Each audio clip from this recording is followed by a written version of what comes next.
নিজেকে আমাদের কাছে প্রকাশ করেছো,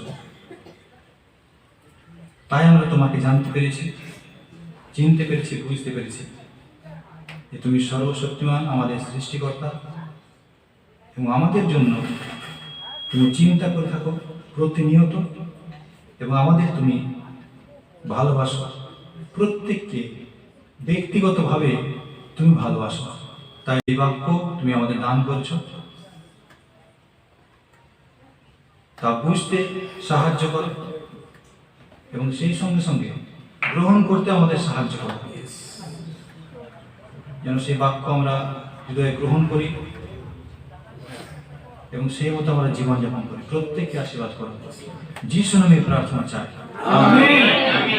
আমাদের নিকটবর্তী নয়, কারণ তোমার নাম এবং তুমি যে সেই একমাত্র ঈশ্বর, তোমার নামই আমাদের নিকটবর্তী। 3 পদে বলছে, ধন্যবাদ করে যে তোমার নাম নিকটবর্তী। 3 পদে বলছে, লোকে তোমার এই আশ্চর্য কর্ম সকল, তুমি যে সারা পৃথিবী ব্যাপী যে আশ্চর্য কার্য কর্ম করেছ, সেটার জন্য তোমার আশ্চর্য সেই কর্ম সকল আমরা বর্ণনা করব। এই জগতের মাঝে তারা তোমার এই আশ্চর্য কার্য উপলব্ধি করছে, অথচ বুঝতে পারছে যে কার দ্বারা এটা এই আশ্চর্য কার্য হচ্ছে। 2 পদে বলছে, আমি যখন নির্মিত সময় উপস্থিত করিব, তখন আমি ন্যায্য বিচার করিব। কারণ তিনি বলছেন, তোমরা যে যাই করে থাকুক না কেন, কিন্তু আমার যখন নির্মিত সময়, একটা দিন আমি বিচারকর্তা হিসাবে পৃথিবীর বিচার করবার জন্য আসবো, সেদিন আমি কি করব? ন্যায্য বিচার করবো। অন্যায়ভাবে বিচার করবো না, ন্যায্য, যেটা আমার কাছে আমার দৃষ্টিতে ন্যায্য বলে মনে হবে, সেটার জন্য সেই নিমিত্ত আমি বিচার করব। 3 পদে বলছে, পৃথিবী ও তন্নিবাসীগণ বিলীন হইতেছে, আমি তাহার স্তম্ভ সকল স্থাপন করিয়াছি। কারণ তার দৃষ্টিতে তিনি দেখলেন যে এই পৃথিবীতে যত লোকেরা রয়েছে, তারা সমস্ত কি হচ্ছে না, ধ্বংসের পথে চলে যাচ্ছে।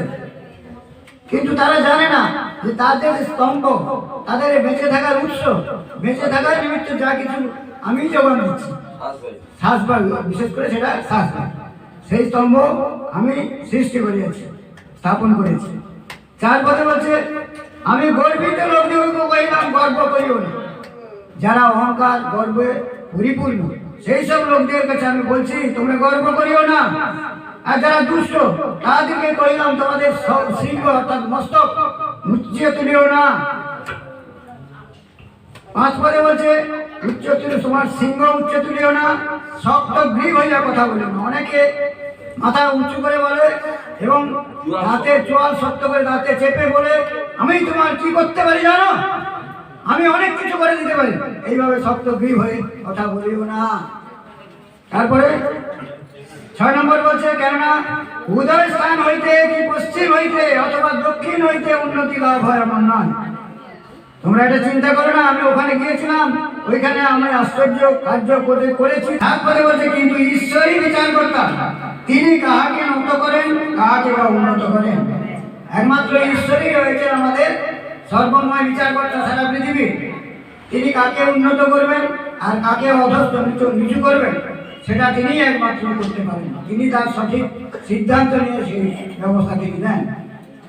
8 পদে বলছে, কেননা সদাপ্রভুর হস্তে এক পানপাত্র আছে, তাহা দ্রাক্ষারসে মাতিয়া উঠিতেছে, তাহা মিশ্রিত মধ্যে পরিপূর্ণ, আর তিনি তাহা মধ্যে ঢালেন।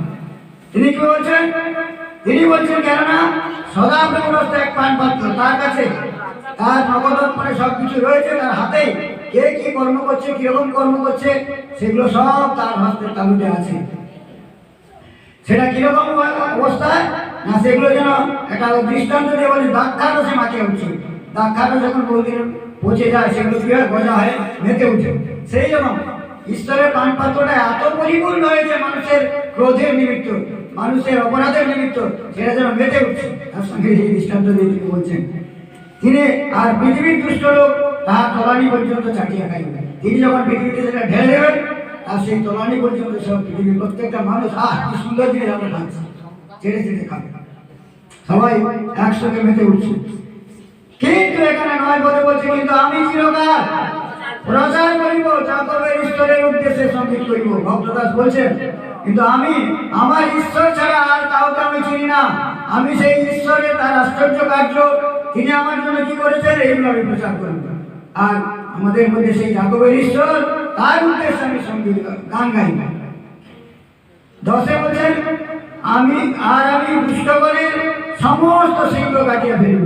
যারা দুষ্ট তাদের আমি সমস্ত মাথা কেটে ফেলবো, কিন্তু যারা ধার্মিক, যারা আমার আদেশ আকাঙ্ক্ষা নিয়ে জীবনযাপন করছে, আমার উপরে নির্ভরশীল হয়ে আমার সামনে নত হয়ে তারা অতি দিনাতি রূপে নিজেদেরকে তুচ্ছ করে প্রভুর ইচ্ছাকে পালন করছেন, তারা উজ্জীবিত হয়ে তার মাথা উন্নত হয়ে থাকবে। ঈশ্বর তার এই পাঠে ও শ্রবণ করতে আসবে। তোলায় তোলে তোলে আমার দেশে চলেছি, তোলায় তোলে তোলে আমার দেশে চলেছি, খুশি জোয়ার ভেসেছি, মোরা খুশি জোয়ার ভেসেছি, খুশি তোলায় তোলে তোলে আমার দেশে চলেছি, খুশি তোলায় তোলে তোলে আমার দেশে চলেছি, খুশি জোয়ার ভেসেছি, মোরা খুশি জোয়ার ভেসেছি।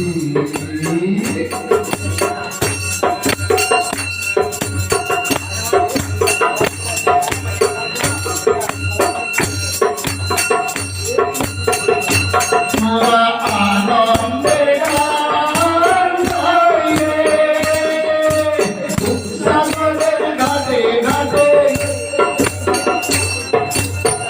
সাগরের ঘাটে ঘাটে আনন্দ বিনাই রে, আনন্দ বিনাই। আপনাকে আমরা নবী ও নবী জীবন পেয়েছি, আপনাকে আমরা নবী ও নবী জীবন পেয়েছি, খুশি জোয়ার ভেসেছি, মোরা খুশি জোয়ার ভেসেছি, খুশি তোলায় তোলে তোলে আমার দেশে চলেছি, খুশি তোলায় তোলে তোলে আমার দেশে চলেছি, খুশি জোয়ার ভেসেছি, মোরা খুশি জোয়ার ভেসেছি।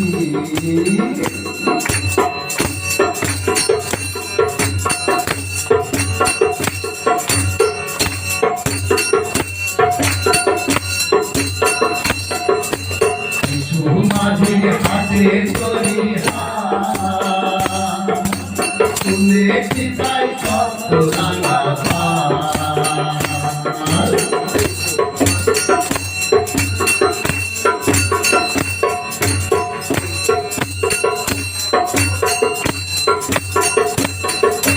যিশু মাঝে হাতে করি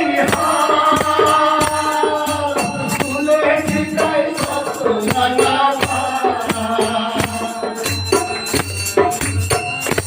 ওদের ভয় ভাবনা নাই রে, প্রভু যিশুর চরণ তলে, প্রভু যিশুর চরণ তলে পেয়েছি যে ঠাঁই রে, পেয়েছি যে ঠাঁই। জগতের দুঃখ ব্যথা ও ব্যথা সবই ভুলেছি, জগতের দুঃখ ব্যথা ও ব্যথা সবই ভুলেছি, খুশি জোয়ার ভেসেছি, মোরা খুশি জোয়ার ভেসেছি, খুশি তোলায় তোলে তোলে ও তোলে আমার দেশে চলেছি, খুশি তোলায় তোলে তোলে ও তোলে আমার দেশে চলেছি, খুশি জোয়ার ভেসেছি, মোরা খুশি জোয়ার ভেসেছি, মোরা খুশি জোয়ার ভেসেছি, মোরা খুশি জোয়ার ভেসেছি।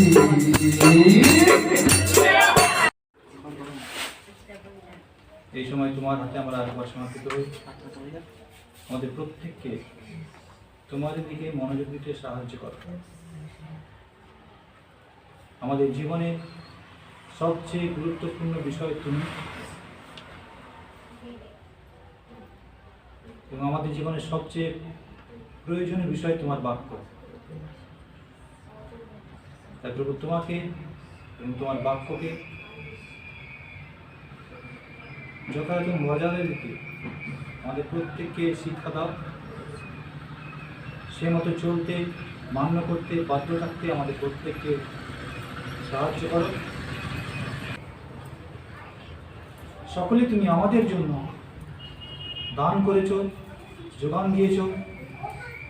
পৃথিবীতে সবই তুমি আমাদের সাজিয়ে দিয়েছ প্রভু। তোমার আশীর্বাদের মধ্যে, তোমার অনুগ্রহের মধ্যে আমরা শান্তিতে বসবাস করতে পারি এবং তোমার গৌরব করতে পারি।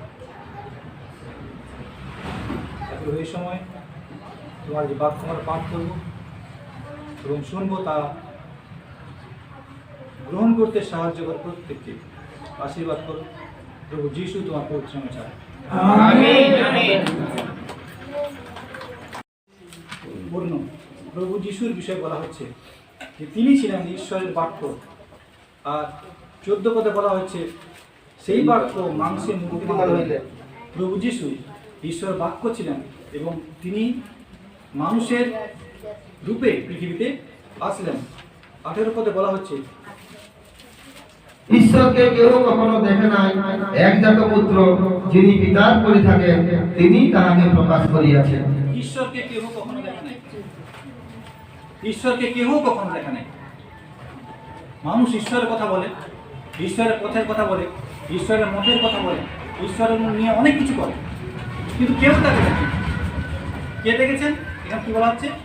ঈশ্বরকে কেউ কখনো দেখে নাই, একজাত পুত্র যিনি পিতার পরে থাকেন তিনি তাহাকে প্রকাশ করিয়াছেন। প্রভু যিশুর বিষয়ে বলা হচ্ছে সে একজাত পুত্র যিনি পিতার ক্রোড়ে ছিলেন, সেখান থেকে পৃথিবীতে আসলেন। তিনি পিতাকে প্রকাশ করিয়াছেন। তিনি পিতাকে প্রকাশ করেছেন। যে ঈশ্বরকে কেউ কখনো দেখেন, কিন্তু তাকে কে প্রকাশ করেছেন? প্রভু যিশু। প্রভু যিশুই ঈশ্বর প্রকাশ করেছেন। আর ইনি হচ্ছেন প্রভু যিশু হচ্ছেন অদৃশ্য ঈশ্বরের প্রতিমূর্তি। তিনি হচ্ছেন অদৃশ্য ঈশ্বরের প্রতিমূর্তি। কলসিয়া 15 পদে লেখা রয়েছে না যে ইনি হচ্ছেন অদৃশ্য ঈশ্বরের প্রতিমূর্তি। তিনি অদৃশ্য ঈশ্বরের প্রতিমূর্তি, সমুদ্র সৃষ্টির প্রথম জাতক। ইনি অদৃশ্য ঈশ্বরের প্রতিমূর্তি, সমুদ্র সৃষ্টির প্রথম জাতক। ঈশ্বরকে কেউ কখনো দেখেনি, কিন্তু প্রভু যিশু ঈশ্বরকে প্রকাশ করেছেন। কলসীয়তে বলা হচ্ছে ইনি অদৃশ্য ঈশ্বরের প্রতিমূর্তি। অদৃশ্য ঈশ্বরের প্রতিমূর্তি, অর্থাৎ ঈশ্বর তার মতো দেখতে নাকি? হ্যাঁ, ঈশ্বর প্রভু যিশুর মতো দেখতে। তাই কি মনে হয় আমাদের? হ্যাঁ, তিনি মনুষ্য রূপে পৃথিবীতে আসলেন, তাহলে মানুষ হয়ে আসলেন, মানুষের মতো হয়ে আসলেন, আর মানুষ হলেন। প্রভু যিশু সম্পূর্ণরূপে মানুষ ছিলেন। এখানে কোনো অন্য কিছু ছিল না, যে আমরা যেমন তেমনই তিনি ছিলেন। হ্যাঁ, একটা শিশু যেমন জন্মগ্রহণ করে পৃথিবীতে, তার যেমন সেবা, মানে তাকে যত্ন করতে হয়, হ্যাঁ, খাওয়াতে হয়, তার পরিচর্যা করতে হয়, বড় হয়ে সে উঠবে, যেন উঠতে পারে। প্রভু যিশু তেমনই, যে মাতার গর্ভে জন্মগ্রহণ করেছিলেন, পৃথিবীতে জন্মগ্রহণ শিশুরূপে পৃথিবীতে এসেছিলেন, তেমনই তিনি ছিলেন। হ্যাঁ, মানুষ হয়ে এসেছিলেন। তাহলে বলা হচ্ছে কেউ তিনি দেখেছেন, তিনি প্রকাশ করলেন, আর ইনি অদৃশ্য ঈশ্বরের প্রতিমূর্তি। প্রতিমূর্তি যখন আমরা চিন্তা করি, শুধু আমরা বাইরের দিকটা চিন্তা করি না, যে বাইরের রূপ, শুধু বাইরের রূপ নয়, কিন্তু ঈশ্বর তার গুণাবলী মানুষকে দান করেছেন। তার সমস্ত গুণাবলী দিয়ে মানুষকে সৃষ্টি করেছিলেন, কিন্তু সেইগুলো থেকে মানুষ দূরে চলে গেছে। আর প্রভু যিশু আসলেন সেই সমস্ত গুণাবলী নিয়ে আবার পৃথিবীতে। ইনি অদৃশ্য ঈশ্বরের প্রতিমূর্তি। ঈশ্বর যেমন পবিত্র, তিনি তেমন পবিত্র ছিলেন। ঈশ্বরের যেমন গুণাবলী, তারও সেরকম গুণাবলী ছিল। ইব্রিয় তার 1 অধ্যায়। ঈশ্বর পূর্বকালে বহুভাগে ও বহুরূপে ভাববাদীগণের পিতৃলোক দিগকে কথা বলিয়া এই শেষকালে পুত্রই আমাদিগকে বলিয়াছেন। তিনি ইহাকে সর্বাধিকারী দায়াভোগ করিয়াছেন। দায়াধিকারী দায়াত করিয়াছেন। তাহার প্রতাপের প্রভাব ও তত্ত্বের মুদ্রাঙ্ক এবং আপন পরাক্রমে বাক্য সমুদয়ের ধারণ কর্তা, ইহাই পাপ ধৌত করিয়া ঊর্ধ্বলোকে মহিমার দক্ষিণে উপবিষ্ট হইল। বলা হচ্ছে যে ঈশ্বর পূর্বকালে বহুভাগে ধন্যবাদ ঈশ্বর পূর্বকালে বহুভাগে ও বহুরূপে ভাববাদী গণে পিতৃলোক দিগকে কথা বলিয়া এই শেষকালে পুত্রেই আমাদেরকে বলিয়াছেন। পূর্বকালে আমরা অনেক ঈশ্বরের বিষয়ের পুস্তক দেখতে পাই না, বিভিন্ন সম্প্রদায় বিভিন্ন দেশে ঈশ্বরের বিষয়টা সেখানে বলা হচ্ছে। ঈশ্বর যারা সত্যের অন্বেষণ করে, সর্বজাতির লোক, সর্বদেশের লোক, সে যেই হোক, যে কেউ সত্য ঈশ্বরের অন্বেষণ করে, ঈশ্বর তাকে জানতে সাহায্য করেন যে তিনি কে। তার প্রকাশ তার কাছে নেমে আসে যে তিনি বহুভাগে পূর্বকালে পিতৃপুরুষদের কাছে কথা বলেছেন। হ্যাঁ, আর এই শেষকালে কি বলা হচ্ছে? এই শেষকালে পুত্রেই আমাদেরকে বলিয়াছেন। শেষকালে, শেষ সময়ে, যখন সময় শেষ হলো, সম্পন্ন হলো, তখন প্রভু যিশু পৃথিবীতে আসলেন। আর সেই প্রভু যিশুর মাধ্যমে তিনি জগতের কাছে, মানুষের কাছে কথা বলেছেন যে তিনি কে এবং তিনি কি চান এবং কিভাবে তার কাছে যাওয়া যায়, তার কাছে কিভাবে যাওয়া যায়। সে পুত্রের মাধ্যমে, পুত্র বলতে প্রভু যিশুর মাধ্যমে শেষ সময় তিনি আমাদের কাছে কথা বলেছেন। আজকে আমাদের যখন আমরা এই সময়ের মধ্যে আছি, এটা খুবই ঈশ্বরের অনুগ্রহের সময়, ঈশ্বরের করুণার সময়, ঈশ্বরের সময় সুযোগ তিনি আমাদের দিয়েছেন, এই অনুগ্রহ করেছেন যে এই সময় যে পুত্রের মাধ্যমে তিনি আমাদের কাছে কথা বলেছেন, প্রভু যিশুর মাধ্যমে কথা বলেছেন, কোনো অস্পষ্টভাবে নয়, শুধু প্রকৃতির মাঝে নয়, অন্য কোনো কারো কাছে নয়, অন্য কোনো মানুষের দ্বারা নয়, নিজের পুত্রের মাধ্যমে তিনি আমাদের কাছে কথা বলেছেন। খুবই সৌভাগ্যের বিষয়টা আমাদের যে প্রভু যিশুর মাধ্যমে তিনি আমাদের কাছে কথা বলেছেন, যেটা যেন স্পষ্ট রূপে আমরা তাকে জানতে পারি। কোনো মানে অস্পষ্ট কোনো কিছু, হ্যাঁ, বা বুঝতে পারবো না এমন কোনো বিষয়, ধোঁয়াশার মতো কোনো বিষয় স্পষ্ট করে প্রভু যিশুর মাধ্যমে তিনি কথা বলেছেন, পুত্রে আমাদের কাছে কথা বলেছেন। সেই বিষয়ে বলা হচ্ছে যে সে প্রভু যিশুর মাধ্যমেই তিনি কথা বলেছেন, আর ইনি হচ্ছেন সব কিছুর উত্তরাধিকারী। হ্যাঁ, সব কিছু ঈশ্বরের যা কিছু, পিতার সম্পত্তি, পিতার সব কিছু কে পায়? পুত্র। পিতার যা কিছু তার ছেলেই তো পায়। এইখানে প্রভু যিশু তাকে বলা হচ্ছে যে তিনি ঈশ্বরের পুত্র। হ্যাঁ, তার সমস্ত ঈশ্বরের যা কিছু, ঈশ্বরের যা অধিকারী, আর সবই প্রভু যিশু তিনি পাচ্ছেন। দয়া, তাকে বলা হচ্ছে দয়া, আর আমরা হচ্ছে তার সহদয়া। তার সঙ্গে সেই অধিকার আমরাও লাভ করেছি, কিন্তু আমরা ছিলাম না। প্রভু যিশু সেখানে আমরা তার সন্তান ছিলাম, পূর্বে তোমরা ছিলে। যদিও তুমি আমার পিতা নও, আর তোমার পৈতৃক কোনো কিছু আমি মানে বর্জন করলাম, ঈশ্বরকে ছেড়ে দিলাম, ছেড়ে দূরে চলে গেলাম, কিন্তু প্রভু যিশুর মাধ্যমে তিনি আমার আবার তার পুত্র হওয়ার, যত লোক তাহাকে গ্রহণ করলে তাহলে তিনি ঈশ্বরের সন্তান হওয়ার ক্ষমতা দান করলেন। প্রভু যিশুর মাধ্যমে আবার আমাদের তার সন্তান করলেন, আমরা তার সঙ্গে সহদায়ক হলাম। ঈশ্বরের সমস্ত কর্তৃত্ব এবং ক্ষমতা এবং সম্পত্তি যা কিছু হয় তার আমরা অধিকারী হলাম। এখানে সে কথাই বলা হচ্ছে যে প্রভু যিশু আমাদের কাছে কথা বলেছেন, তার মাধ্যমেই ঈশ্বর সমস্ত কিছু রচনা করেছিলেন, তার মাধ্যমেই সমস্ত কিছু করেছিলেন। এখানে বলা হচ্ছে তিনি ইহাকেই সর্বাধিকারী দায়াত করিয়াছেন, সব কিছু অধিকার তার, আর ইহারই দ্বারা যুগকলাপে রচনা করিয়াছেন। যা কিছু সবই তিনি তার দ্বারা রচনা করেছেন, তৈরি করে সৃষ্টি করেছেন। ইনি তাহার প্রতাপের প্রভাব ও তত্ত্বের মুদ্রাঙ্ক। হ্যাঁ, ঈশ্বরের প্রতাপের প্রভাব, তত্ত্বের মুদ্রাঙ্ক, মানে তার মহিমা, ঈশ্বরের মহিমা এবং মুদ্রাঙ্ক, মুদ্রাঙ্ক বলতে সিল, সিলমোহর। যে সিল যদি মেরে দেওয়া হয়, সরকারি সিল যদি মেরে কাগজ, একটা কাগজ, হ্যাঁ, যে কোনো কিছু লেখা রয়েছে, সার্টিফিকেট লেখা রয়েছে, আর সেটা নিয়ে যদি আমি কোথাও যাই, কেউ রাজ্য করবে? হ্যাঁ, কিন্তু যিনি অধিকারী তিনি যখন একটা সিল মেরে দেবেন, তাহলে সেটার মূল্য কি অনেক কিছু হবে না? হ্যাঁ, সেটাই যদি যে কোনো বিষয় যদি সিল না থাকে তাহলে তার দাম নেই। এটা হচ্ছে ঈশ্বরের যে সিল, সে প্রভু যিশুকে বলা হচ্ছে তিনি সেই সিলমোহর, তিনি সেই সিলমোহর করছেন যেন আমরা তার কাছে গ্রাহ্য হতে পারি। সত্যের মুদ্রাঙ্ক, আপন পরাক্রমের বাক্যে সমুদয় ধারণ কর্তা, সব কিছু তিনি ধারণ করে আছেন। প্রভু যিশু সব কিছু ধারণ কর্তা বলা হচ্ছে, যিনি সমস্ত কিছু ধারণ কর্তা। কে ধারণ করে আছেন? প্রভু যিশু। খুব গুরুত্বপূর্ণ বাক্য এগুলো, আমরা অনেক সময় পড়ি আর দেখি না, বুঝি না, পেরিয়ে চলে যায় না। এই জন্য কি বলা, সময় নিয়ে ধ্যান সহকারে, প্রার্থনা সহকারে যেন এগুলো পাঠ করতে হয়, প্রভু ঈশ্বর বাক্য যেন বুঝতে পারি যে এই ঈশ্বর তুমি বুঝতে সাহায্য করে, এর মাধ্যমে কি বলতে চাইছো তুমি। তিনি হচ্ছেন সমুদয় ধারণ কর্তা হইয়া পাপ ধৌত করিয়া, ঊর্ধ্বলোকের মহিমা হ্যাঁ, যে প্রভু যিশু এসেছিলেন সমস্ত বিষয়, যে তিনি এসেছিলেন আমাদের কাছে কথা বললেন, আর আমাদেরকে সহবায়াত করলেন, আর আমাদেরকে মুদ্রাঙ্কিত করলেন। সব কিছুর অধিকারী তিনি, সব কিছুর অধিকারী হয়েছেন। সব কিছুর অধিকারী হওয়ার পর কী করেছেন? যে পাপকে ধুয়ে মুছে দিয়েছেন, যেটা আর কেউ করতে পারেন। সমস্ত পাপকে তিনি ধুয়ে দিয়েছেন তার পবিত্র রক্ত দ্বারা, ধুয়ে দিয়ে এটাই কি হলো, শেষ হয়ে গেল না? কাজ করলাম, সব কিছু করলাম, আর যা কিছু দিয়েছিল সবই করলাম, আর দিয়ে নিজেকে নিঃস্ব করে দিলাম, আর শেষ হয়ে গেলাম, চলে গেলাম, শেষ হয়ে গেলাম নাকি? না, এইখানেই প্রভু যিশু শেষ নয়, পৃথিবীতে এসেছিলেন।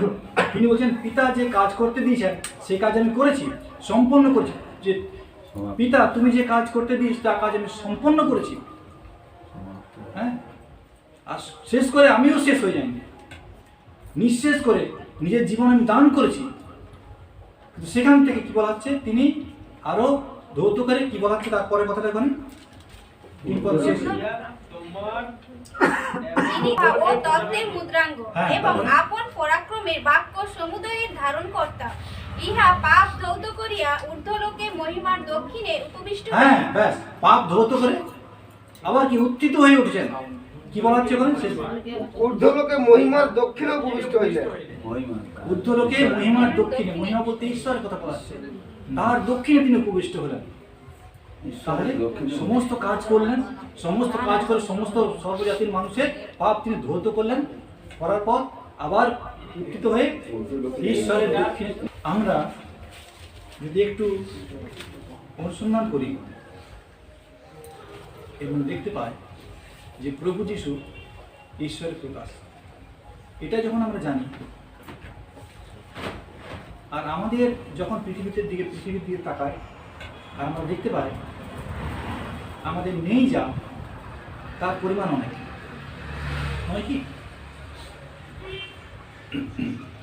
প্রভু যিশুর দিকে তাকাই, প্রভু যিশু ঈশ্বরের প্রকাশ, তার বাক্য তিনি বলছেন।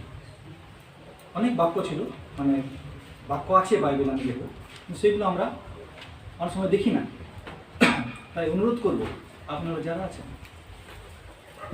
যেমন বলেছিলাম যে যখন লিখিত সুসমাচার প্রথম থেকে ধ্যান সহকারে খুব অল্প অল্প করে পাঠ করবেন এবং বোঝার চেষ্টা করবেন, ঈশ্বরের কাছে প্রার্থনা করবেন যে হে পিতা আমাকে বুঝতে সাহায্য করে, এই বাক্যের মাধ্যমে তুমি কি বলতে চাও, এই বাক্যের মাধ্যমে কি সম্পদ তুমি আমাকে দিতে চাও, কি অধিকার তুমি আমাকে দিতে চাও, কি কর্তৃত্ব আমাকে দিতে চাও, কি সম্পদ তুমি আমাকে দিতে চাও, তা আমার কাছে প্রকাশ করো।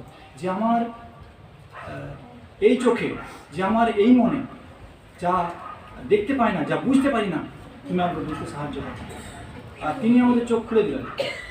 যখন আমরা দেখি এই যোহন লিখিত সুসমাচারে, এখানে তার শিষ্য বলছেন যে ইনি ঈশ্বরের পুত্র, প্রভু যিশু ঈশ্বরের পুত্র এবং অভিষিক্ত ত্রাণকর্তা, এবং ইনি সেই খ্রিস্ট, ইনি সেই মসীহ যাকে ঈশ্বর প্রেরণ করবেন, ইনি সেই মসীহ। পরিষ্কার আমরা বুঝতে পারবো, ঈশ্বর বুঝতে সাহায্য করবে। যখন আমরা তার দিকে তাকাবো দেখবো ইনি ঈশ্বরের প্রকাশ। আর যখন আমরা আমাদের দিকে তাকাই, আমাদের পরিবারের দিকে তাকায়, আমাদের সম্পদের দিকে তাকায়, আমাদের স্থাবর বাড়ি যা আছে, আমাদের অস্থাবর যা কিছু সম্পত্তি যা কিছু রয়েছে, যতটুকু রয়েছে, যখন দেখি সে পাশে, আর তখন দেখি আমাদের অনেক কিছুই নেই, আর অনেক কিছুর অভাব, অনেক কিছু দারিদ্র্য, অনেক কিছু সমস্যা, এইগুলো আমাদের রয়েছে। কিন্তু যখন আমরা প্রভু যিশুর দিয়ে তাকাই, তখন তুলনা করতে পারি যে যা আমাদের নেই আর যা আমাদের ঈশ্বর দিয়েছেন এর সঙ্গে আর যা নেই তার তুলনা আমরা কখনো করতে পারি না। যে তিনি কি আমাদের দিয়েছেন, তিনি কি আমাদের জানিয়েছেন তার বাক্যের মাধ্যমে, তিনি কি আমাদের বলতে চেয়েছেন, কি আমাদের দিতে চেয়েছেন, তার সেই সম্পদ, তার সম্পত্তি, তার ঐশ্বর্য, তার অধিকার, তার পুত্রত্ব, যা কিছু দিতে চেয়েছেন, সেগুলো যখন আমরা তুলনা করি, বুঝতে পারি যে অনন্ত সম্পদ তিনি আমার দান করেছেন, তাই এখানে বলেছে।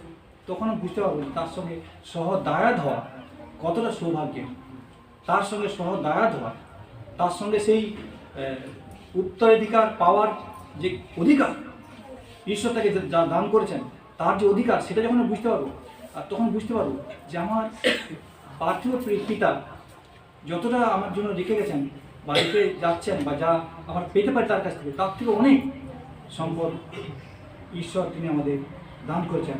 তিনি হচ্ছেন ঈশ্বরের প্রকাশ। আমাদের বিশেষ করে আজকে জানতে সাহায্য করুন, যেন অন্য কোনো বিষয়ের চেয়ে, অন্য কোনো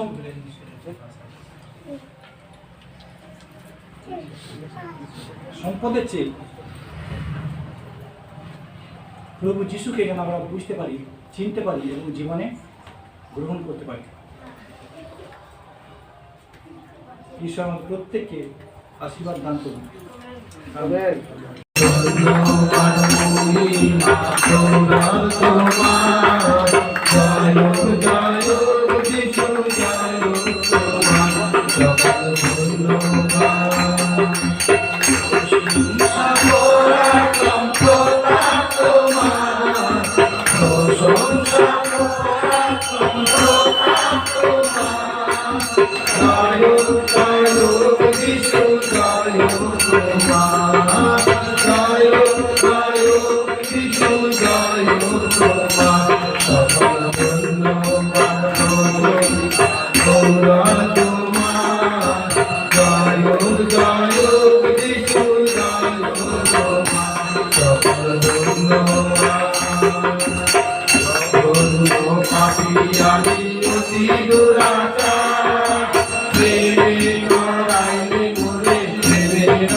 বিরতি আমার দুর্বলে ধরে রাখো বিরতি আমার সকল ধন্যবাদ মহিমা গৌরব তোমার জয় জয় বিষ্ণু জয় তোমার সকল ধন্যবাদ মহিমা গৌরব তোমার জয় জয় বিষ্ণু জয় তোমার। প্রভু যিশু, তোমার চরণতলে তোমার সন্তান সন্ততি আমরা যারা উপস্থিত হয়েছি, তোমার শিষ্য এবং শিষ্য আমরা যারা এসেছি প্রভু, প্রত্যেককে তুমি তোমার দিকে তাকাতে তুমি সাহায্য করো এবং বুঝতে সাহায্য করো প্রভু। তুমি আমাদের যা দিয়েছো তার সঙ্গে অন্য কোনো কিছু, পার্থিব কোনো সম্পদ, পার্থিব কোনো গৌরব, কোনো কিছুই তার সঙ্গে তুলনীয় নয়। কারণ পৃথিবীতে যা কিছু আছে সবই একদিন নষ্ট হয়ে যাবে, সবই একদিন শেষ হয়ে যাবে। তুমি যা দান করেছো প্রভু তা অনন্ত জীবন, তা অনন্তকাল আমাদের সঙ্গে সঙ্গে থাকে। তোমার সেই পাপের ক্ষমা তুমি দান করেছো, তোমার পবিত্রতা দান করেছো, তোমার ধার্মিকতা দান করেছো এবং পিতার সঙ্গে মিলিত করেছো। তার পুত্র এবং কন্যা হবার অধিকার তুমি দান করেছো, তোমার সঙ্গে সহদায়াত করেছো, তাই তোমাকে ধন্যবাদ। এর গুরুত্ব, এর মর্যাদা, সমস্ত কিছু আমাদের বুঝতে তুমি সাহায্য করো। আমাদের অন্তর থেকে সমস্ত অন্ধকার তুমি দূরীভূত করো, তোমার আলো তুমি উদয় করো। আমাদের চোখ খুলে দাও যেন দেখতে পাই, বুদ্ধির দ্বার খুলে দাও প্রভু যেন বুঝতে পারি, অন্তঃকরণে গ্রহণ করে তোমার গৌরব প্রশংসা যেন আমরা করতে পারি। তুমি সাহায্য করো। তুমি যে প্রকাশ করেছো প্রভু, পিতাকে আমাদের কাছে প্রকাশ করেছো, পিতাকে জানতে বুঝতে সাহায্য করেছো, তার পথ তুমি প্রকাশ করেছো, তার বাক্য তুমি প্রকাশ করেছো, তার জীবন তুমি প্রকাশ করেছো, তার ইচ্ছা এবং সমস্তই তুমি প্রকাশ করেছো। কোনো কিছুই তুমি গোপন করনি। যেমন তুমি জেনেছো আমাদের সেই মতো জানিয়েছো, এবং যে কেউ বিশ্বাস করে তারা উদ্ধার পায়, তারা রক্ষা পায়। কারণ তুমি সেই অভিষিক্ত, তুমি সেই অভিষিক্ত মসীহ যিনি জগতের ত্রাণকর্তা। তাই তোমাকে আমরা গ্রহণ করেছি, স্বীকার করেছি, প্রভু বলে স্বীকার করেছি এবং বিশ্বাস করেছি যে পিতা তোমাকে মৃতগণের মধ্য হইতে উত্থাপিত করেছেন। তুমি সমস্ত পাপ ধৌত করে সে পিতার দক্ষিণে তুমি উপবিষ্ট রয়েছে প্রভু, সে বিশ্বাস আমরা তোমার উপর করেছি। তুমি যেমন বলেছো এই পৃথিবীতে তোমার শিষ্য হিসেবে আমাদের গমনাগমন করতে সাহায্য করো, যেন তোমার জীবন আমরা প্রকাশ করতে পারি, তোমার শিক্ষা আমরা প্রকাশ করতে পারি আমাদের কথায়, কার্যে, ব্যবহারে, এবং সে মতো চলতে পারি। প্রত্যেককে তুমি আশীর্বাদ দান করো। তোমার বাক্যের প্রতি আমাদের মনোনিবেশ দিতে সাহায্য করো, তোমার বাক্যের প্রতি আমাদের আকর্ষিত হতে সাহায্য করো, তোমার বাক্যকে ভালোবাসতে, গ্রহণ করতে এবং সে মতো চলতে তুমি সাহায্য করো। প্রত্যেককে আশীর্বাদ দান করো। যারা আমরা উপস্থিত হয়েছি, যেমন করে তোমার পশ্চাতে সেদিনও লোকেরা চলেছিল, কিন্তু অনেকেই সে সঠিক লক্ষ্যে তারা পৌঁছতে পারেনি। আমরা যেন সেভাবে না হারিয়ে যাই প্রভু। সঠিক লক্ষ্য যে তোমাকে লাভ করা, তোমার সঙ্গে সংযুক্ত থাকা, তা যেন আমাদের জীবনে সফল হয়। তোমার সঙ্গে সংযুক্ত থেকে আমরা পিতার কাছে যেতে পারি, তার রাজ্যের অধিকারী হতে পারি। কারণ তুমি বলেছো তোমার মন ফিরাও, কারণ ঈশ্বরের রাজ্য সন্নিকট। সেই রাজ্যে যেন আমরা প্রবেশ করতে পারি, সেই মতো সাহায্য করো। আর সেই প্রবেশের দ্বার একমাত্র তুমি, তোমা দিয়ে না গেলে কেউ সেই পিতার কাছে পৌঁছাতে পারে না। সমস্ত মন্দ থেকে তুমি মুক্ত করো, সমস্ত পাপের বন্ধন থেকে তুমি মুক্ত করো, সমস্ত মোহের বন্ধন থেকে তুমি মুক্ত করো, সমস্ত অধার্মিকতার বন্ধন থেকে তুমি মুক্ত করো, সমস্ত অসুচিতার বন্ধন থেকে তুমি মুক্ত করো। প্রভু যিশু, তুমি এসেছিলে মানুষকে সমস্ত বন্ধন থেকে মুক্ত করতে, পাপের সমস্ত বন্ধন থেকে মুক্ত করতে, পাপের সমস্ত কালিমা থেকে পরিষ্কার করতে, ধৌত করতে, তোমার সৌরভে, তোমার সুগন্ধে, তোমার ধার্মিকতা, তোমার সেই ধার্মিকতার বস্ত্রে আমাদেরকে আচ্ছাদিত করতে প্রভু। আমাদের যে পরিচ্ছদ, আমাদের যে যা কিছু রয়েছে সমস্ত কিছু দূর করে দিয়ে তুমি নতুন বস্ত্র আমাদের তুমি দান করেছো প্রভু, তাই তোমাকে ধন্যবাদ। সেই পরিত্রাণের বস্ত্র তুমি দান করেছো, সেই বস্ত্র পরিহিত হয়ে আমাদের প্রত্যেকে সুসজ্জিত থাকতে সাহায্য করো, যেন সেইভাবে আমরা তোমার কাছে পৌঁছাতে পারি। সাহায্য করো প্রত্যেককে প্রভু। আমাদের সমস্ত কিছুর দায় দায়িত্ব তুমি নাও। যা কিছু অভাব রয়েছে পৃথিবীতে, যা কিছু সমস্যা রয়েছে, যা কিছু রয়েছে প্রভু, তুমি সকলকেই আমাদের অন্তর থেকে জানো, সমস্ত অবস্থা তুমি জানো। সেই সমস্ত অবস্থার মধ্যেও তোমার দিকে দৃষ্টি একটু সাহায্য করো, কারণ তোমার বাক্যে আমরা দেখেছি যে তুমিই বিচারকর্তা, তুমি যথাসময়ে তোমার লোকদের প্রার্থনার উত্তর দিও। তাই তোমাকে সামনে রেখে বিশ্বাস করে চলতে সাহায্য করো। ধন্যবাদ দিই প্রভু, যদি প্রার্থনা শুনেছো, আমি নাম করেছো। যারা আসেননি প্রভু, তাদের তুমি আশীর্বাদ দান করো। আর আমরা এই সময় তোমার চরণতলে যে সামান্য উপহার নিয়ে এসেছি, আমাদের ভালোবাসার চিহ্নস্বরূপ, সেই উপহারের প্রতি তোমার আশীর্বাদ তুমি দান করো। প্রত্যেক ভাণ্ডারকে পূর্ণ করো এবং যা কিছু পার্থিব প্রয়োজন, অর্থনৈতিক প্রয়োজন, পারিবারিক প্রয়োজন, সমস্ত প্রয়োজন তুমি মেটাও। সঙ্গে থাকো, সঙ্গে চলো। সমস্ত লোভ থেকে, সমস্ত হিংসা থেকে, সমস্ত দলাদলি থেকে, সমস্ত পরশ্রী কাতরতা থেকে, তোমার দৃষ্টিতে যা কিছু মন্দ, সেই সমস্ত থেকে তুমি আমাদের রক্ষা করো। সেই পাপাত্মা থেকে তুমি আমাদের রক্ষা করো। যেমন করে তোমার শিষ্যদের জন্য তুমি প্রার্থনা করেছিলে, বিশ্বাস করে তুমি আমাদের জন্য সেই প্রার্থনা করেছো যে হে পিতা, তুমি ইহাদের এই জগৎ থেকে নিয়ে যাওয়া আমি বলছি না, কিন্তু বলছি সেই পাপাত্মা থেকে তুমি এদের রক্ষা করো। ধন্যবাদ প্রভু, তুমি আমাদের জন্য আজও সেই প্রার্থনা করে চলেছ। তুমি আমাদের পক্ষ সমর্থন করো, তাই তোমাকে ধন্যবাদ। Hallelujah, hallelujah, hallelujah. এমন মহান পরিত্রাণ তুমি আমার দান করেছো, এমন মহান অনুগ্রহ তুমি দান করেছো, এমন মহান উত্তরাধিকার তুমি আমাদের দিয়েছো, তাই তোমাকে ধন্যবাদ। Hallelujah, hallelujah. যিশু নামে প্রার্থনা চাই। হালেলুয়া। আমাদের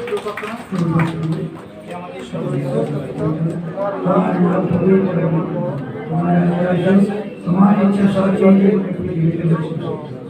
আজ আমাদের যেমন আমরা